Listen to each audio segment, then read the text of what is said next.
ಬೆಂಗಳೂರು ದಕ್ಷಿಣದಿಂದ ಸೌಮ್ಯಾ ರೆಡ್ಡಿ ಸ್ಪರ್ಧೆ ಮಾಡೋದು ಫಿಕ್ಸ್ ಆಯ್ತಾ?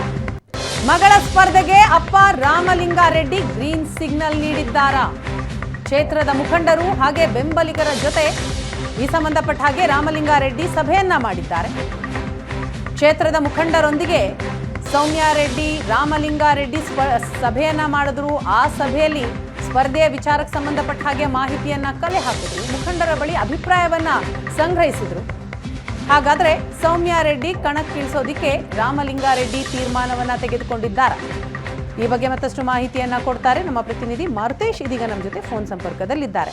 ಮಾರುತೇಶ್, ಬೆಂಗಳೂರು ದಕ್ಷಿಣದಿಂದ ಕಾಂಗ್ರೆಸ್ ಅಭ್ಯರ್ಥಿ ಯಾರಾಗ್ತಾರೆ ಅನ್ನುವಂತಹ ಪ್ರಶ್ನೆ, ಆ ಪ್ರಶ್ನೆಗೆ ಈಗ ಉತ್ತರ ಸಿಗ್ತಾ ಇದೆಯಾ? ರಾಮಲಿಂಗಾರೆಡ್ಡಿ ಅವರ ತೀರ್ಮಾನ ಏನಂತ ತಿಳಿದು ಬರ್ತಾ ಇದೆ? ಸೌಮ್ಯಾ ರೆಡ್ಡಿ ಸ್ಪರ್ಧೆ ಮಾಡೋದು ಕನ್ಫರ್ಮಾ? ವೀಣಾ, ಈಗ ಮೊನ್ನೆ ಸ್ಕ್ರೀನಿಂಗ್ ಕಮಿಟಿ ಸಭೆ ಆದ ಸಂದರ್ಭದಲ್ಲಿ ರಾಮಲಿಂಗಾರೆಡ್ಡಿ ಅವರು ಒಂದು ದಿನ ಸಮಯಾವಕಾಶವನ್ನ ಕೇಳಿದ್ರು ಸೌಮ್ಯಾ ರೆಡ್ಡಿ ಅವರನ್ನ ಸ್ಪರ್ಧೆ ಮಾಡಿಸುವಂತ ವಿಚಾರಕ್ಕೆ ಸಂಬಂಧಪಟ್ಟ ಹಾಗೆ.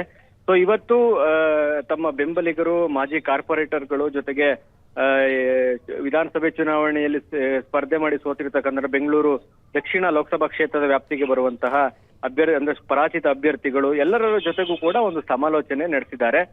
ಬಹುತೇಕ ಎಲ್ಲರೂ ಕೂಡ ಸೌಮ್ಯಾ ರೆಡ್ಡಿ ಸ್ಪರ್ಧೆಗೆ ಒಲವನ್ನು ವ್ಯಕ್ತಪಡಿಸಿದ್ದಾರೆ. ಹೀಗಾಗಿ ಬಹುತೇಕ ಬೆಂಗಳೂರು ದಕ್ಷಿಣ ಲೋಕಸಭಾ ಕ್ಷೇತ್ರಕ್ಕೆ ಸೌಮ್ಯಾ ರೆಡ್ಡಿ ಅವರು ಅಭ್ಯರ್ಥಿ ಆಗೋದು ನಿಶ್ಚಿತ ಅನ್ನುವಂಥದ್ದಿದೆ. ಹೀಗಾಗಿ ಹೈಕಮಾಂಡ್ ಈಗ ಎರಡನೇ ಪಟ್ಟಿಯಲ್ಲಿ ಟಿಕೆಟ್ ಘೋಷಣೆ ಅಂತ ನಿಶ್ಚಿತವಾಗಿ ಮಾಡ್ತಾರೆ. 15ನೇ ತಾರೀಕು ಸಿಇಸಿ ಸಭೆ ಇದೆ.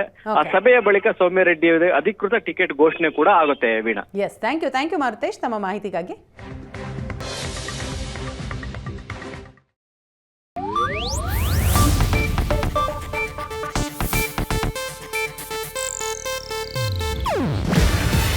ಇದು ಏಷ್ಯಾನೆಟ್ ನ್ಯೂಸ್ ನೆಟ್ವರ್ಕ್ ಪ್ರಸ್ತುತಿ.